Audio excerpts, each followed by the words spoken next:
है। दावेदारी कर रहे नीतीश कुमार और जो अन्य सरकार है। बोलिए बोलिए, माइक में लेके बोलिए, माइक में लेके बोलो। अभिशाप है बिहार के लिए, क्या अभिशाप है या फिर वरदान? नहीं, जाति की बात कर रहे हैं कि जाति जनगणना की बात कर रहे हैं? नहीं, बिल्कुल नहीं। अभिशाप क्यों है? किसी भी, पहली बात कि बिहार में जो काम हुआ जातियों की संख्या को गिनने का, वो जनगणना नहीं है, वो सर्वे है। जनगणना कराने का अधिकार राज्य सरकारों को नहीं है, जनगणना केंद्र का मामला है। लेकिन उसको आप सर्वे कहिए या जनगणना कहिए, जो सर्वे यहाँ आया उससे कोई दिक्कत नहीं है। सर्वे में तो वही बात निकल के आई जो सब लोग कर रहे हैं कि समाज का एक बड़ा वर्ग जिसके नाम पर पिछले 30-35 साल में राजनीति की गई, जिनके वोट से लोग सत्ता में बैठे, उनकी स्थिति, उनके बच्चों की स्थिति जो आज से 30 वर्ष पहले थी, कमोबेश वही है। जातीय जनगणना सर्वे का जो राजनीतिक फायदा उठाने की लोग कोशिश कर रहे थे, पिछले 1 साल से हम कह रहे हैं इसका कोई राजनीतिक फायदा नहीं हो सकता है। और उसका परिणाम ये है, आप देख लीजिए कि जातिगत जनगणना और सर्वे को देशव्यापी मुद्दा बनाकर भाजपा से लड़ने का दावा करने वाले नीतीश कुमार खुद ही अपना दल छोड़कर भाग गए भाजपा की शरण में। अगर जातिगत सर्वे का कोई चुनावी असर होता तो नीतीश कुमार छोड़कर भागते नहीं। ये सीधा दिखाता है, कोई भी सर्वे, कोई भी जनगणना अगर आप करते हैं, समाज के विभिन्न भागों के वर्गों की स्थिति के बारे में अगर सरकार को उसके बारे में बेहतर जानकारी होती है तो उसमें कोई नुकसान नहीं है। लेकिन सिर्फ जानकारी हो जाने मात्र से लोगों की स्थिति नहीं सुधरेगी। ये जनगणना का विषय नहीं है। पूरे देश को मालूम है कि बिहार देश का सबसे गरीब राज्य है। ये जानकारी तो सरकार के पास है, तो उससे क्या यहाँ गरीबी खत्म हो गई?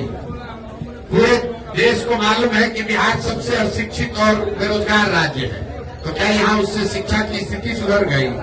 ये तो ऐसे हुआ कि आप पुस्तकालय में, लाइब्रेरी में जाइएगा, आपको सारे किताब रखे हुए, उससे आप ज्ञानी थोड़े ना हो जाइएगा, आपको सही किताब पढ़ना भी पड़ेगा। तो जनगणना से जो स्थिति निकल के आई उससे स्पष्ट है कि बिहार में गरीबी, अशिक्षा, भ्रष्टाचार, भुखमरी बहुत बड़े पैमाने पर है। और जिन वर्गों के नाम पर लालू जी, नीतीश जी ने पिछले 30 वर्ष में राज किया, उन वर्गों के लोगों को इसका कोई लाभ नहीं मिला है। ये बात पहले उनके विरोधी कहते थे।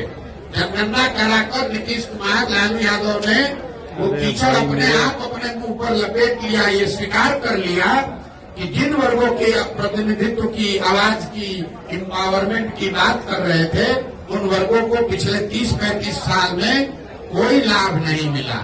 ये जो कहा जा रहा है कि सत्ता में जो लोग बैठे हैं, तो भाई ये बताइए कि अगर जो समाज में अति पिछड़ा है, जो वंचित है, जो मुसलमान है, दलित है, महादलित है, अगर उसको लाभ नहीं मिला तो उसके लाभ का हकमारी किसने किया? जो लोग सत्ता में बैठे हैं उन्होंने तो किया। तो सत्ता में 32 साल से बैठा कौन है? लालू और नीतीश। तो अगर हकमारी हुई तो सबसे बड़ी हकमारी लालू और नीतीश ने की है। इनको किसने रोका है? आज अभी सरकार में थे लालू नीतीश, साथ में किसी अल्पसंख्यक को गृह मंत्री बना देते, उप मुख्यमंत्री बना देते।